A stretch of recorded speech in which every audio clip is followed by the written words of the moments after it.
Hello Hillians! There's 6 types of raw meat in Zelda Breath of the Wild and they have their uses. Some are decent for eating and some are great for rupees, or maybe you're just collecting them because one of them is very rare. Today we'll go over what each raw meat does and their best uses, and we'll go over the best places to find each one of them.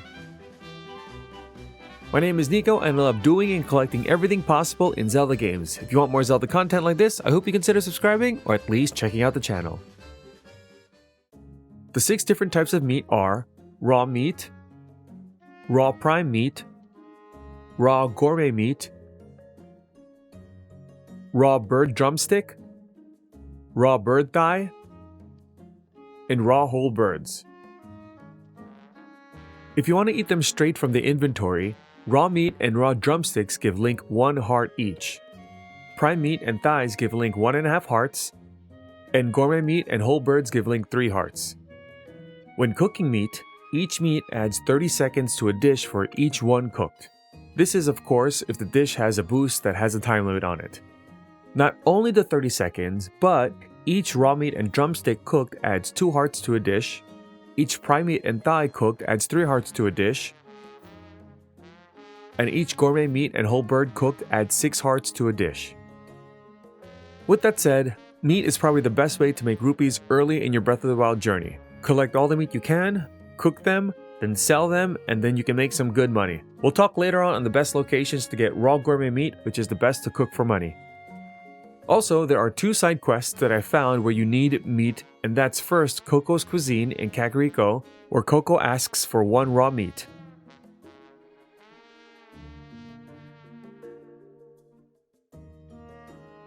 And the A Rare Find quest in Outskirts Stable where Trot asks for a raw gourmet meat. And after this quest is complete, he will then buy raw gourmet meat from you for 100 rupees each. So this may be one of the better ways to get rupees from meat too.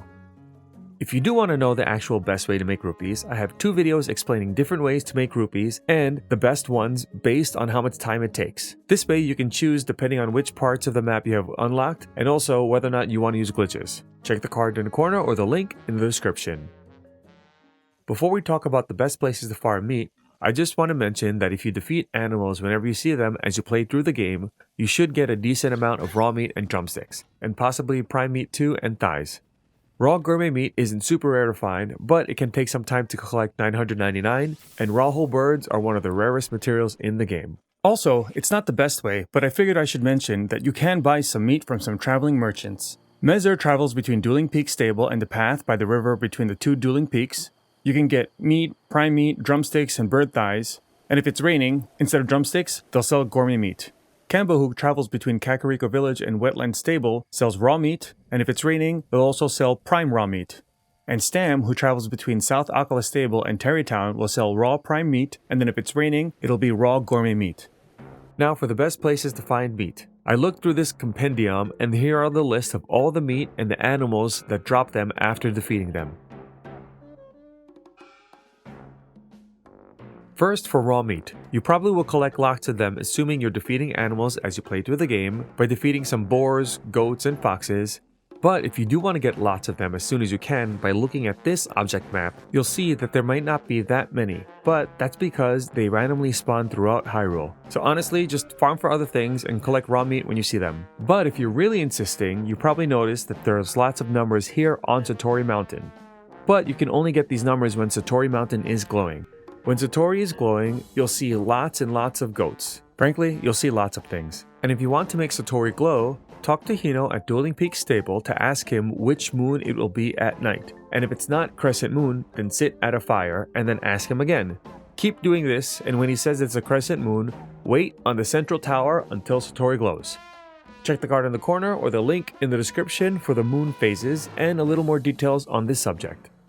Next, raw bird drumsticks can be dropped from lots of birds like pigeons, crows, ducks, herons, and seagulls. To collect them, this is similar to collecting raw meat. You'll probably collect enough as you defeat animals when you see them throughout your playthrough. But if you're interested in some locations, I suggest going around Satori Mountain. Even when it isn't glowing, you'll see lots of crows in the skies and you can shoot them down.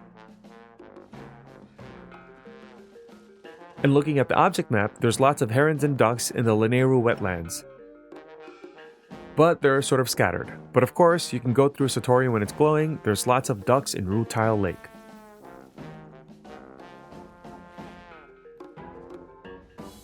For raw prime meat, they are better than raw meat, but they aren't necessarily harder to find. And just like the other two meats, I wouldn't farm them specifically. Yes, they can be dropped by deer and bucks. You can find lots of them in Rabia Plains northeast of Kakariko. But they are also dropped by moose, wolves, and rhinos. The reason I bring this up is because those animals also drop the more rare raw gourmet meat.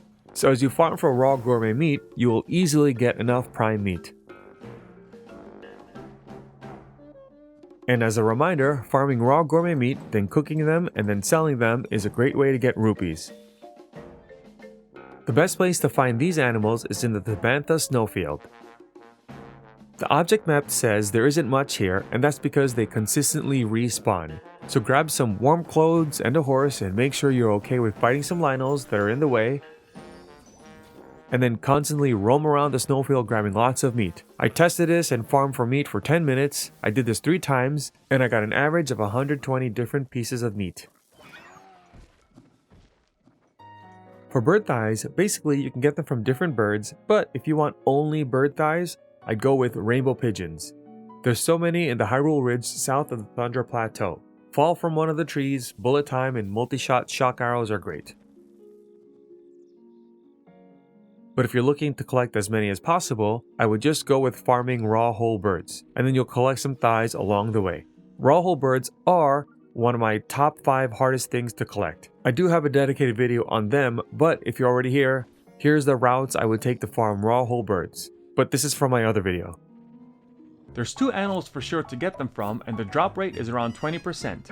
Since the answer is pretty clear where to collect them, today we'll learn where to collect them to make your overall collecting experience efficient and convenient. Like I mentioned earlier, there are 2 animals to get raw whole birds from. They are white pigeons and Elden ostriches. White pigeons can be found best in the Hebra region, and the Elden ostriches can be found in the Elden region. Also, there's 1 raw whole bird in Hyrule Castle Dining Hall.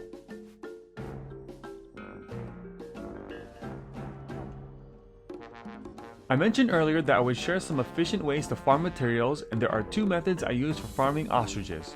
First, you can farm the north of Elden Mountains around East Deplean Badlands.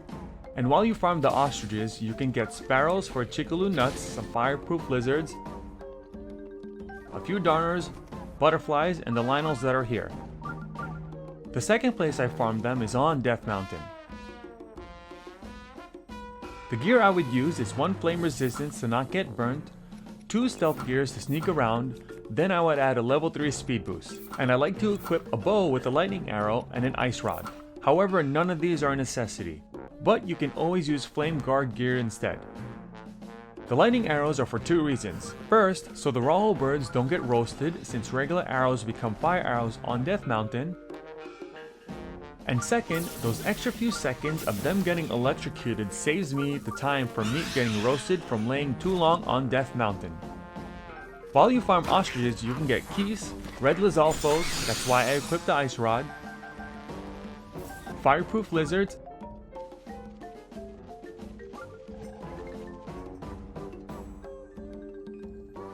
and smotherwing butterflies. You can farm all, some, or just one of them. Make sure you turn on your sensor for one of those materials, keep your eyes open for the others, and keep in mind that ostriches do not appear at night. And for white pigeons, first I would kill them if you see any while you roam around the Hebra region, also before nighttime. There's lots of quests and shrines there, so you could farm them during your regular gameplay. Where I would farm them now is here in the Tabantha Tundra. Besides the white pigeons, you can kill other animals for meat. There's bokoblins, icy Lizalfos, more keys for wings and eyeballs, which are somewhat rare, and the 3 Lynels that are in the north. There's also a few butterflies, darners, and big hardy truffles that are somewhat rare too. Because you need level 2 cold resistance, you could equip 1 cold resistance gear and 1 fire weapon. The fire weapon adds cold resistance and you can use it for the icy Lizalfos. And I prefer to farm quickly, so I would wear snow boots and a level 3 speed boost. I would also use lightning arrows again since the meat may freeze in the cold. If you're watching this video, you're either into collecting things like me, or you're just interested and curious about meat, or maybe you're just a regular viewer who likes my stuff. Thank you. But again, if you want to know multiple best ways to collect rupees, you can always check out this video. Either way, again, thank you so much for watching, and if you want more Zelda content like this, I hope you consider subscribing or at least checking out the channel. See you next time!